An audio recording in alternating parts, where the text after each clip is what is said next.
तो आपको ये भी नहीं देना पड़ेगा। अब जैसे अगर आप समय पर यानी 1 साल के भीतर बैंक से लिए गए पैसों को चुका देते हैं तो आपको ब्याज में और नई छूट मिलेगी। इतना ही नहीं, जब आप डिजिटल लेन देन करेंगे, अपने मोबाइल फोन से पैसा लेना और देना, थोक व्यापारी को भी मोबाइल से देना और जो आपका खरीद लेने के लिए आता है उनसे मोबाइल से लेना, तो आपके खाते में सरकार की तरफ से इनाम के रूप में कुछ पैसे कैशबैक के रूप में भेजे जाएंगे। यानी सरकार आपके खाते में कुछ पैसे अलग से डालेगी। इस तरह आपकी जो कुल बचत होगी वो ब्याज से भी ज्यादा बचत हो जाएगी। इसके अलावा अगर आप दूसरी बार ऋण लेंगे तो और भी ज्यादा ऋण की सुविधा होगी। अगर इस बार 10,000 मिला है और आपका अच्छा काम रहा और आपको 15,000 की जरूरत है तो 15,000 हो जाएगा। फिर अच्छा काम किया तो 20,000 हो सकता है, 25,000 हो सकता है, 30,000 हो सकता है। और अभी प्रारंभ में हमारे छगनलाल जी तो बता रहे थे वो 10 गुना करना चाहते, 1 लाख तक पहुंचना चाहते। ये जो सुनता हूं तो बड़ा आनंद होता है। साथियों, बीते 3-4 साल के दौरान देश में डिजिटल लेन देन का चलन तेजी से बढ़ रहा है। कोरोना काल में हम सब महसूस भी कर रहे हैं कि ये कितना जरूरी भी है।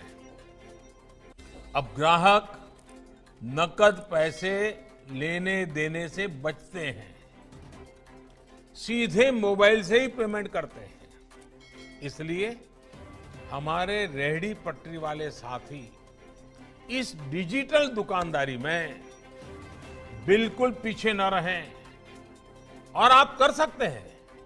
हमारे कुशवाहा जी के ठेले पर हमने देखा, उन्होंने QR कोड लगा के रखा हुआ है। अब बड़े बड़े मॉल में भी नहीं होता है।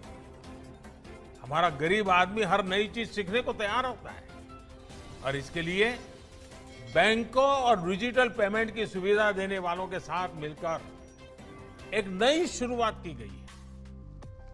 अब बैंकों और संस्थाओं के प्रतिनिधि आपके पते पर आएंगे, आपकी रेहड़ी ठेले पर आएंगे और QR कोड देंगे। उसका उपयोग कैसे करना है ये भी आपको वो बताएंगे, सिखाएंगे।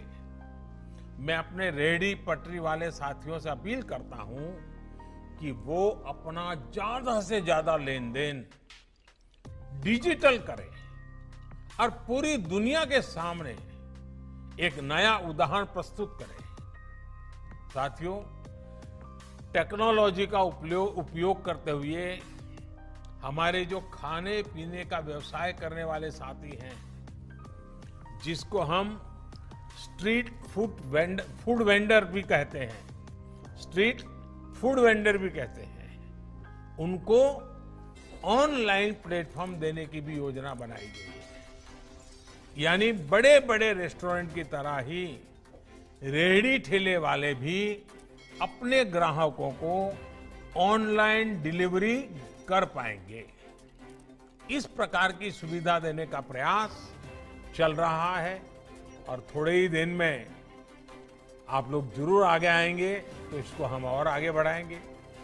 मुझे विश्वास है कि इस प्रकार की कोशिशों से रेहड़ी पटरी ठेले वालों, फेरी वालों, उनका कामकाज और बढ़ेगा, उनकी कमाई और बढ़ेगी। साथियों, स्ट्रीट वेंडर से जुड़ी एक और योजना पर तेजी से काम किया जा रहा है। प्रधानमंत्री स्वनिधि योजना से जुड़ने वाले जो भी रेहड़ी पटरी वाले लोग होंगे, उनका जीवन आसान बने।